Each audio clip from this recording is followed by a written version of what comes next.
여러 세대라는 말이 오늘 본문에 있습니다. 여러 세대. 우리 세대가 있고, 우리 조상의 세대가 있고, 우리 후손의 세대가 있습니다. 이걸 표현을 여러 세대 이렇게 표현했습니다. 우리 조상들은 어떻게 살았고, 지금 우리는 어떻게 살고 있고, 우리 후손들은 어떻게 살 것인지에 대해서 말씀해 주고 있는 겁니다. 그런 세대에서 예수가 그리스도임을 풍성하게 나타내려고 하나님이 이 땅에 그리스도를 보내주셨고, 그 그리스도 안에 있는 풍성한 축복을 누릴 수 있도록 하기 위해서 하나님이 저와 여러분을 부르셨다, 이렇게 말씀을 하고 있습니다. 중요한 것은 우리가 가지고 있는 체질이라는 겁니다. 무슨 체질이겠습니까? 허물과 죄로 죽었던 가운데서 살았던 삶의 체질이 아직도 우리의 삶 속에 나타나고 있다는 겁니다.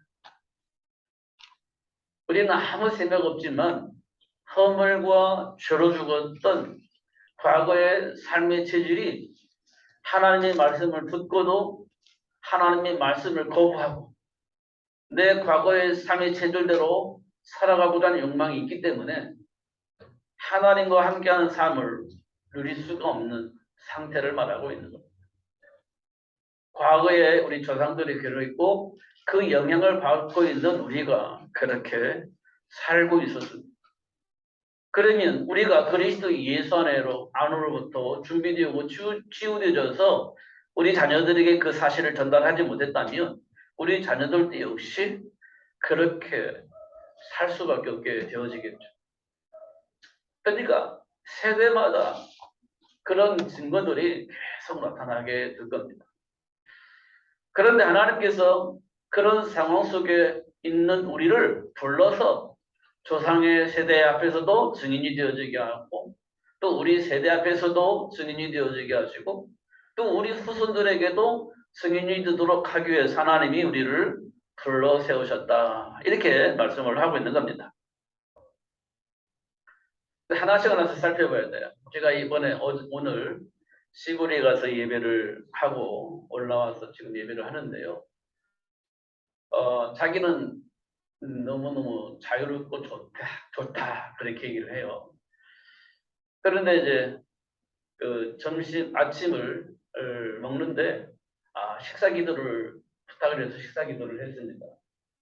그리고 예배를 하고 나서 신앙생활 잘 하고 있으세요? 내가 물어봤어요. 그랬더니 교회 잘 다니세요? 했더니 안 다닌대요. 왜 안 다니냐 했더니 교회를 다니다 보니까 자기가 구속을 받더라, 이렇게 얘기를 했어요. 구속을 받더라. 무슨 구속을 받겠어요? 자기가 하고 싶은 일이 참 많이 있고 할 일도 많고 여기저기 돌아다니고 싶은데 주일날 예배 드리고 수요일날 예배 드리고 이게 너무나 자기 삶을 구속하더라. 그래서 난 자유 사람이 되어지기 위해서 예배 안 드린다, 그렇게 얘기를 해요. 그러면서 하나님께로부터 복음 받고 싶으니 기도하는 겁니다.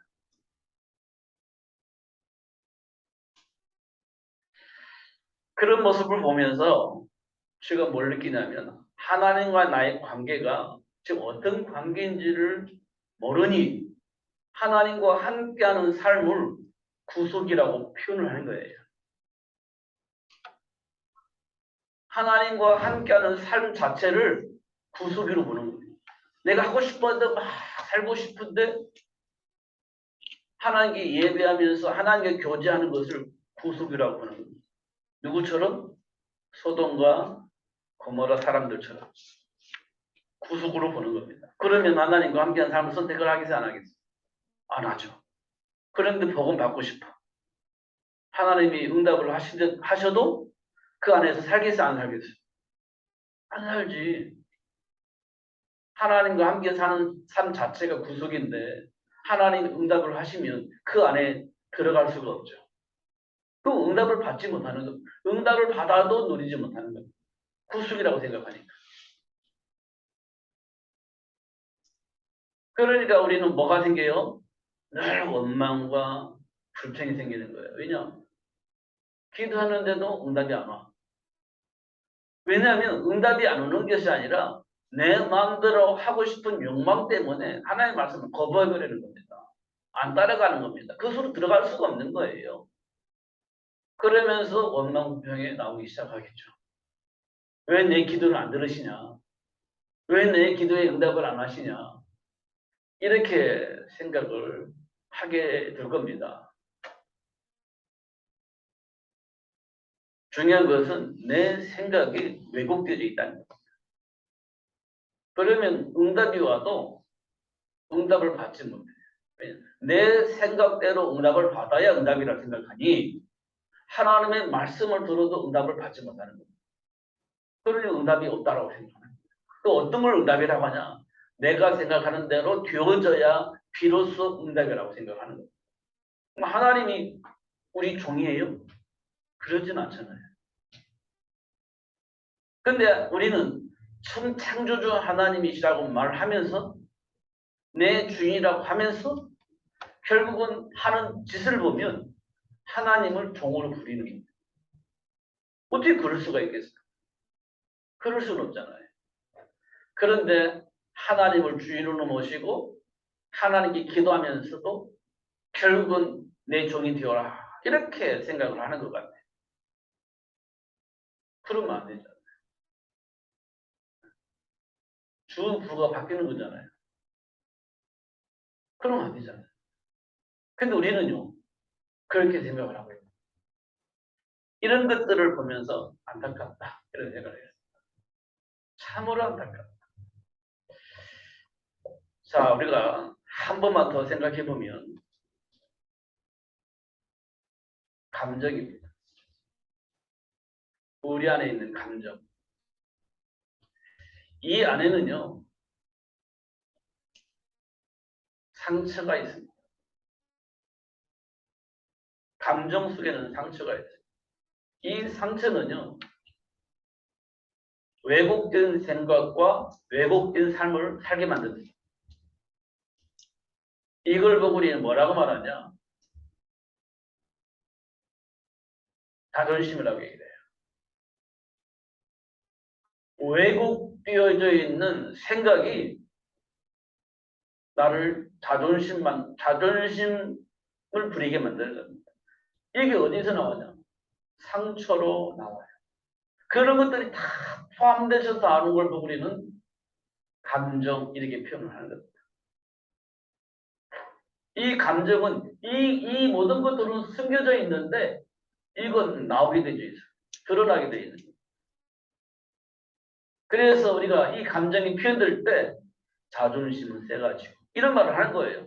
이런 것도 숨겨져 있는데 이 감정을 통해서 아, 이 사람이 자존심이 세구나 이렇게 이제 알게 되는 거예요. 드러나기 때문에 아는 거예요.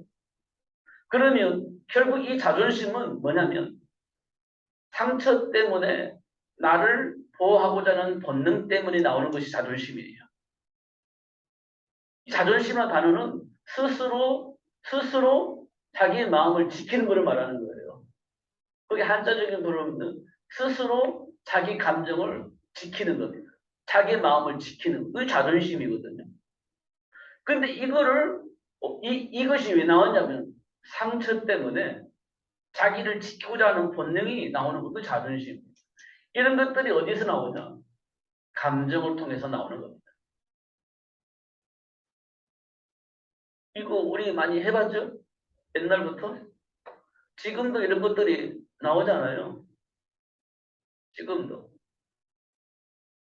근데 우리가 포장하죠. 어떤 걸 포장하냐? 사람들이 수많은 사람들이 말했던 철학이나 윤리나 도덕이나 이 모든 걸 동원하여서 자기 상처를 포장하려고 계속 논리적으로 설명을 하는 겁니다.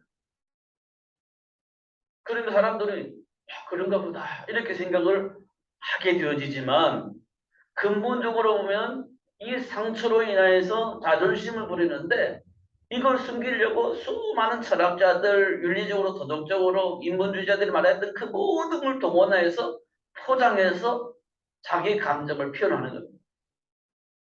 그 사람들이 논리적으로 설명하니 그런가 보다 따라가지만 근본적으로는 이 안에서 빠져나오지 못하는 거예요. 이 안에서 못 빠져나오죠. 결국 못 빠져나왔다는 증거로 감정들이 표출되어지는 겁니다. 이런 것들을 우리가 잘 확인해 볼 필요가 있어요. 하나씩 하나씩 우리가 잘 살펴봐야 됩니다. 그래서 우리가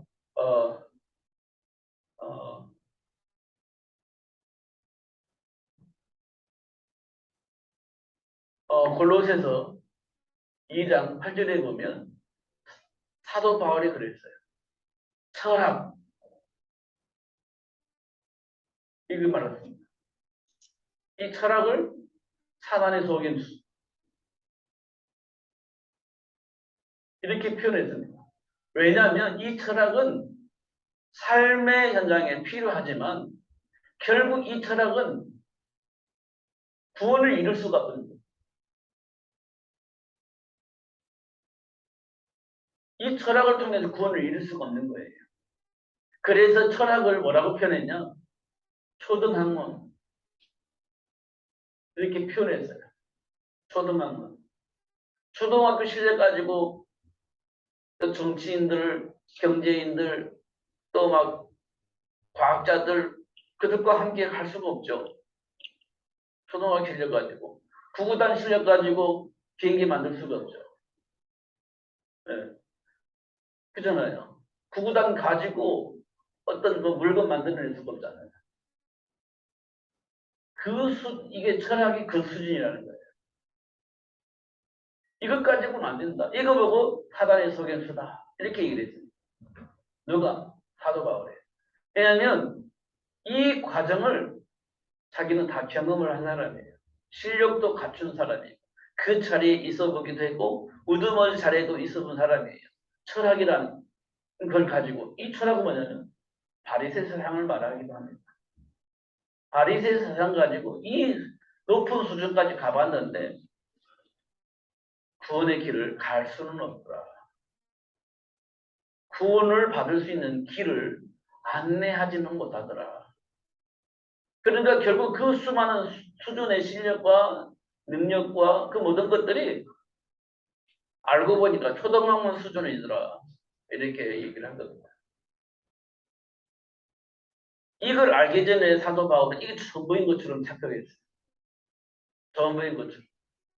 그래서 율법을 벗어나면 반드시 정죄를 하게 되고 또 그리스도로 복음 전하면 잡아다가 핍박하고 그 복음을 증거하지 못하도록 온갖 수단과 방법을 동원하여서 방해하고 그것이 정의롭다라고 생각을 했기 때문에 그런 짓을 사도 바울이 하게 된 겁니다.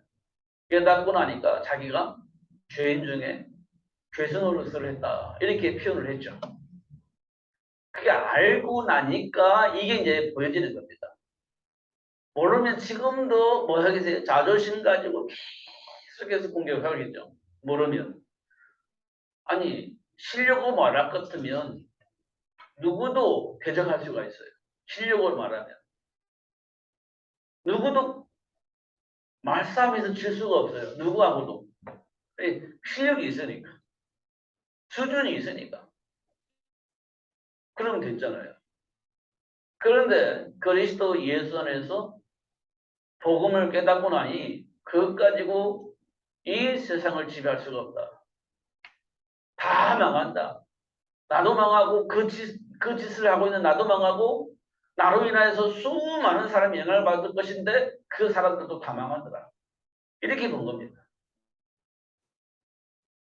나도 망하고 나한테 영향을 받는 그 모든 사람 다 망하는 거예요. 그래서 그리스도를 아는 것이 최고의 지식이다. 이렇게 표현을 하게 되어진 겁니다. 그러니까 우리가 감정을 가지고 앞세우면 답이 없어요. 그럼 뭘 가지고 답을 써야 되냐? 하나님이 약속하신 그 말씀을 통해서 내 안에서 답을 찾아요. 가장 중요한 것은 내 안에서 답을 찾아요. 그래야 내가 그 안에 준비된 축복 누리면서 살 수 있잖아요. 상대방을 통해 찾으면 상대방을 누릴 수 있을지 몰라도 나는 못 누려. 가장 중요한 것은 내 안에서 그걸 찾아야 내가 그 복을 누릴 수 있는 거지. 그렇지 않습니까? 그래야 내 안에 있는 복음을 또 상대방에게도 나눠줄 수가 있어. 내가 돈을 가지고 있어야 불쌍한 사람 도와줄 수 있지. 내가 돈이 없는데 불쌍한 사람 어떻게 도와줘요? 도와줄 수가 없지. 도와주고 싶은 마음은 말로 표현할 수가 없지만 가진 것이 있어야 도와줄 수 있지. 가진 게 없는데 어떻게 도와줘요? 근데 도와준다 합시고 열심히 살아라. 그렇게 생각 되냐? 정지하고 좀 부지런하라. 그런 걸 몰라서 그 사람이 그 거짓 노릇을 하는 게 아니에요. 거짓 노릇을 할 수밖에 없는 배경이 있는 겁니다. 그걸 내가 도와줘야 돼. 그걸 도와줘야 되는. 돈을 주는 것도 도와주는 거지만 가장 근본적인 부분을 도와주는 겁니다. 그렇기 위해서는 또 경제가 또 필요하니까 경제를 주면서 근본적인 부분을 치유하고 회복시켜줘요. 그러려면 내가 뭔가 가지고 있어요. 그리고 내가 뭔가 그 사람에게 답을 줄 수 있는 답을 내가 가지고 있어요. 그렇지 않냐고는 도와줄 수 없어요. 실제적으로. 이걸 보고 우리는 헌신이라고 합니다. 헌신은요. 몸을 드리는 것이지만 더 중요한 것은 그에게 필요한 것을 공급해 주는 거예요. 예를 들어서 내 몸이 필요하면 내 힘이 필요하면 힘을 통해서 그 사람을 도와주고 또 경제가 필요하면 내가 가지고 있는 경제를 그에게 주어서 그를 도와주는 거예요. 그게 헌신입니다. 그것만 가지고 이 세상은 지금 하고 있어요. 그런데 가장 중요한 것은 그 사람의 내면의 부분을 치유하고 회복시켜 줄 수 있는 진정한 헌신이 우리에게 필요한 거예요. 근데 그거 가지고 있어야지. 그거 가지고 있지 못하면 도와줄 수가 없어요. 근데 삶 속에서 수많은 문제와 사건들이 일어나잖아요. 그때 우리 안에 이제 감정이라는 것이 발생을 하는 거예요. 그때 내가 문제 원인도 알고 답을 알고 있는가 확인해 보면 숨겨져 있는 이것 때문에 원인도 모르고 답도 모르는 거예요. 이 숨겨진 이 내면 때문에. 이걸 보고 우리는 창세기 3장 문제, 영적 문제, 하나님을 떠난 문제, 사단에게 장악되어져 있는 문제, 뭐 똑같은 말인데 다양하게 이렇게 말을 쓸 수 있어요. 사단에게 장악되어진 문제, 창세기 3장 문제, 하나님을 떠난 문제, 뭐 이런 여러 가지 말을 쓸 수가 있습니다. 근데 내용은 똑같은 내용이에요. 그 원인도 알고 답을 알고 나면 그 어떤 문제가 와도 상관이 없죠. 원인도 알고 답을 알고 있으니 문제는 게 하나도 없는 거예요. 근데 모르면 이런 것들이 나오는 거예요. 감정 대립되는 거예요. 내가 오늘도 가서 얘기를 했습니다. 무슨 얘기를 했냐면 분쟁하는 가문은 망한다. 분쟁하는 가문은 망해요. 오늘도 그냥 짧게 지나갔지만 시자 들어가면 시금치 다 먹는다 이런 말이 나왔어요. 그러면 시어머니와 며느리 사이가 좋다? 나쁘다? 나쁜 거예요. 시금치 다 먹는데 시자 들어갔다고. 시댁이 안 좋은 거예요. 며느리에게는. 그럼 그 가문이 정상이겠어요? 비정상이겠어요? 그게 감정이라는 겁니다. 그게 감정이라는 거예요. 그 문제를 이겨먹을 수 있어요. 그래야 가문을 회복할 수 있고 가문이 행복할 수가 있는 거예요. 그러면 시어머니가 모르면 며느리가 가르쳐줘야 되고 며느리가 모르면 시어머니가 가르쳐줘야 돼요. 그래야 그 가문이 행복해지는 거예요. 근데 그 모르면 감정은 계속해서 쌓이게 되고 더 심화되어져 가지고 시금치를 안 먹는 거예요. 괜히 시금치를 왜 안 먹습니까? 숫자 들어갔다고. 그러면 곤란해지잖아요. 그걸 우리는 감정이라고 하는 거죠. 이 감정 안에는 이게 포함되죠. 상처와 왜곡과 자존심. 이것이 서로 부딪히는 거예요. 그게 이제 충돌인 거예요. 그 얘기가 나오더라고요. 답이 없어. 괜히 막 싫어. 괜히 얼굴만 봐도 감정이 이미 막 생겨. 뭐 이런 거잖아요. 그 원인이 뭘까요? 뭐 여러 가지 뭐 생각들, 뭐 행동들, 뭐 하는 여러 가지가 있겠지만 그것은 육신적인 부분이고 그럴 수밖에 없는 그 사람의 영적 배경을 봐야 돼요. 그걸 보고 우리는 창세기 3장 문제라고 하잖아요. 말로는 우리 창세기 3장 문제, 영적 문제, 뭐 사단의 장악된 문제 수없이 말하는데 실제적인 그런 상황만 나면 사람을 정죄하지 않습니까? 그러면 어떻게 해결해요? 해결할 수가 없어요. 그게 인간관계 속에서 일어나는 건데 가장 가까운 것은 우리 가문으로부터 우리 가문이 그렇게 지금 흘러가고 있는 거예요. 그럼 이 문제 어떻게 하면 해결해요? 해결 방법이 없어요. 하나님의 은혜가 정말 필요한 거예요. 아, 그랬구나. 이게 은혜가 필요한 겁니다. 그래서 지금까지는 마귀에게 속아가지고 왜곡당해가지고 서로 잘하자고 말하다가 분쟁이 일어났는데 이게 혈과에게 문제가 아니라 영적 문제였구나. 사단이 어느 틈을 통해서 이간질해서 이런 사이가 되어져버렸구나. 이런 걸 알 수 있는 은혜가 필요한 겁니다. 그러면요, 답은요. 그리스도께서 그래서 오신 거잖아요. 그래서 혈과 육으로는 해결되지 않지만 영적 싸움을 하면 이게 되는 거예요. 사단이 이간질하는 통로가 있거든요. 그게 자존심을 통해서 난 이렇게 하고 싶어요.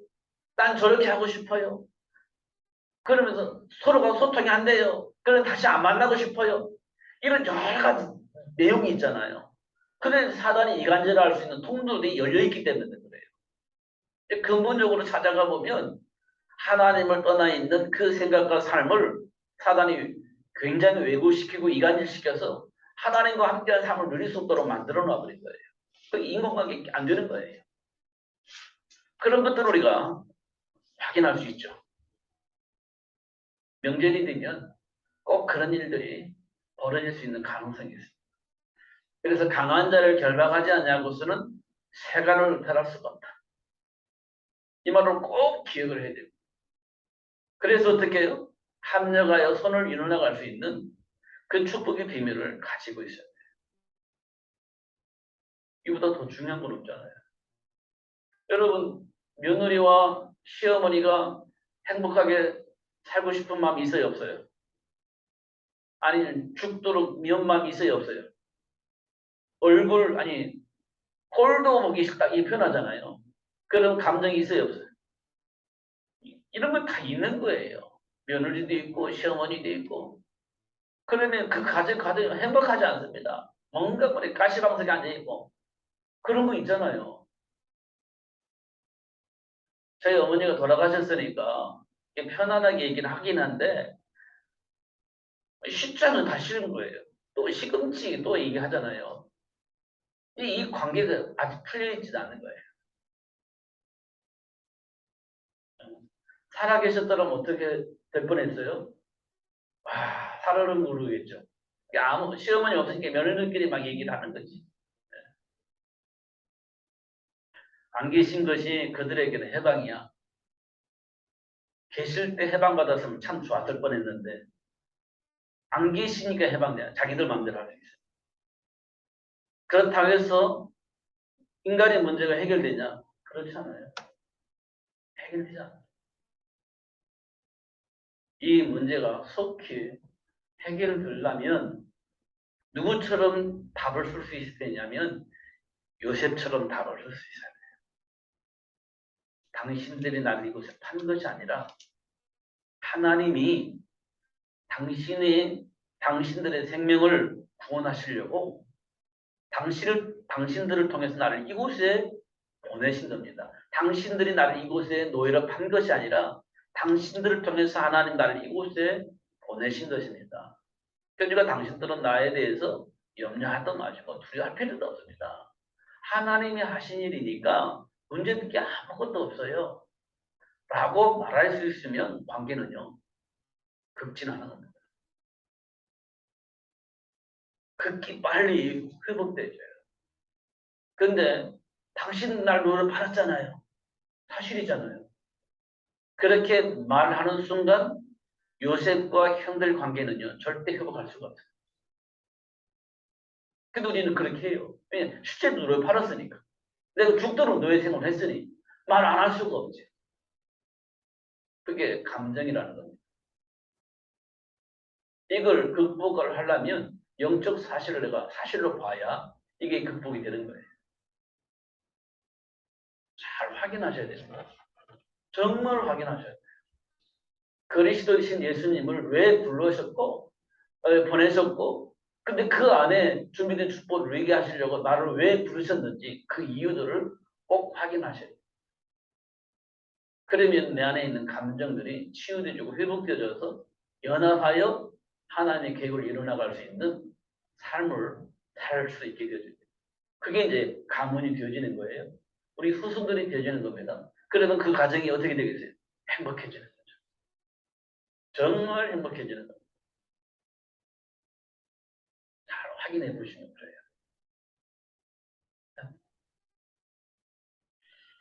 또 한 가지 얘기한 게 뭐냐면 사울 왕이 왕으로 있을 때 다윗이 골리앗을 쳐서 이겼잖아요. 그러니까 이스라엘 백성들이 사울왕도 너무너무 좋고요. 다윗은 더 좋고요. 이렇게 된 거예요. 그래서 사울왕이 시기가 나는 거예요.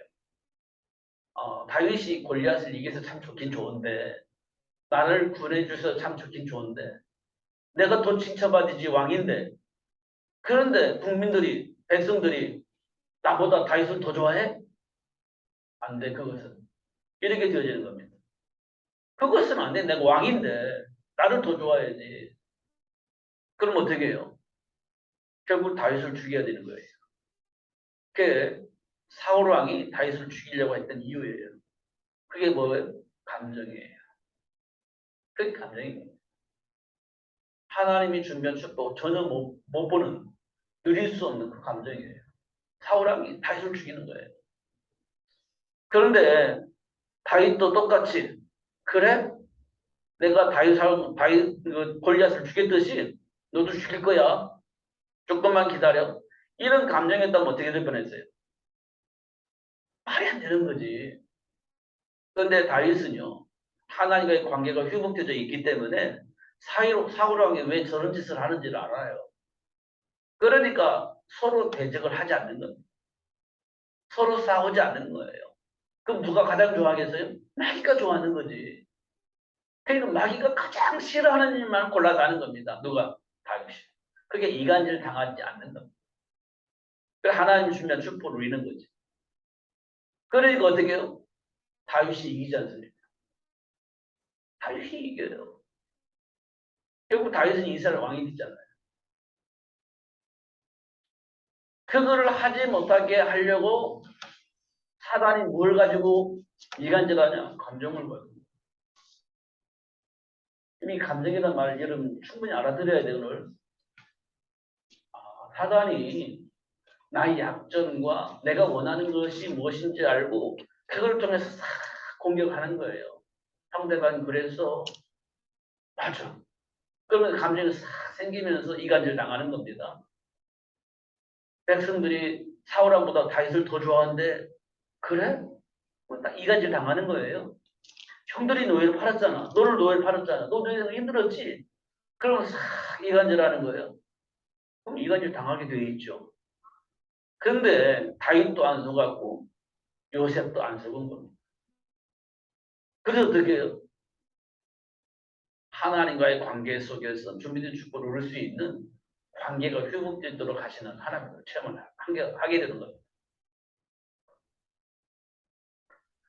그래서 오늘 에베소서 2장에 보면 그는 허물과 주로 죽었던, 이 말은 늘 이간질 당하고 감정적인 대대부를 하고 망할 수밖에 없는 삶을 선택했던 우리에게 예수님이 오셨다는 거예요. 그리고 어떻게 해요? 하나님 주면 축복을 누릴 수 있는 신분과 권세를 회복시켜 주셨다는 거야. 누가? 예수님께서. 어떤 나를 살리셨냐? 세상 풍조를 따르고 공중권세 잡은 자를 따랐을 때입니다. 곧 불순종의 아들들 가운데 역사하는 악한 영에 사로잡혀 있을 때 그 짓을 했다는 거예요. 우리가 그 짓을. 그런 짓을 하고 있는 우리를 위해서 예수님이 오셨고 그런 우리를 살려주셨다. 이렇게 말씀을 하고 있는 겁니다. 너무 감사하죠. 본질상 진노의 자녀인 우리를 예수님이 오셔서 치유하고 회복시켜 주셔서 자녀 신부 권세를 회복시켜 주셔서 하나님 주면 축복을 마음껏 누릴 수 있는 자녀로 회복시켜 주셨다는 거예요. 너무 감사하잖아요. 이런 부분들을 우리가 하나씩 하나씩 확인해 나가야 돼요. 말씀을 보면 확인될 수 있으니 말씀 붙잡고 있는 거예요. 그럼 되지 않습니까? 뭐가 어려워요? 내 마음대로 하려는가? 내 생각대로 하려는가? 내 감정대로 하고 싶으니까. 이게 이제 응답으로 못 받는 거예요. 그럼 또 이제 사단이 그걸 통해서 역사하겠죠. 이간질하겠죠. 그러면 그게 또 넘어가는 거예요. 그걸 보고 우리는 감정이라고 합니다. 속지 마시고 누리시는 여러분들 되기를 예수님으로 축복합니다. 십자가에 못 박혀 주신 예수님이 이 축복을 주시기 위해서 십자가에 박혀 죽으신 거예요. 그리고 모든 걸 회복시켜 주셨다는 증거로 3일 만에 부활하셔서 지금 우리와 함께 계시는 겁니다. 그리고 가르쳐 주시는 거예요. 깨닫게 하시고 그 축복을 누리도록 역사하시라는 겁니다. 감사하죠. 속지 마시기 바랍니다. 그럼 돼요. 누구든지 되어지게 되어 있습니다. 이미 완성되어 있기 때문에 안 속으면 완성된 축복을 누구든지 누리게 되어 있어요. 그리스도 되신 예수 이름으로 승리하시는 여러분 되시기를 예수님 이름으로 축복합니다. 기도하겠습니다. 살아계신 하나님 아버지 감사합니다. 오늘도 최고의 복을 주셔서 감사하고 알게 해주셔서 감사합니다. 혈과 육의 싸움이 아닌 영적 싸움이 되어지게 하시고 준비된 축복을 언약을 통해서 발견하게 하시고 언약 속에 감춰져 있는 축복을 누리며 살 수 있도록 성령으로 충만하게 하여 주옵소서. 오늘도 다시 한번 확인시켜 주시고 그리스도 되신 예수 이름으로 승리하는 삶이 될 수 있도록 역사하시는 하나님에서 체험할 수 있도록 축복해 주옵소서. 예수 그리스도 이름으로 기도하옵나이다. 아멘.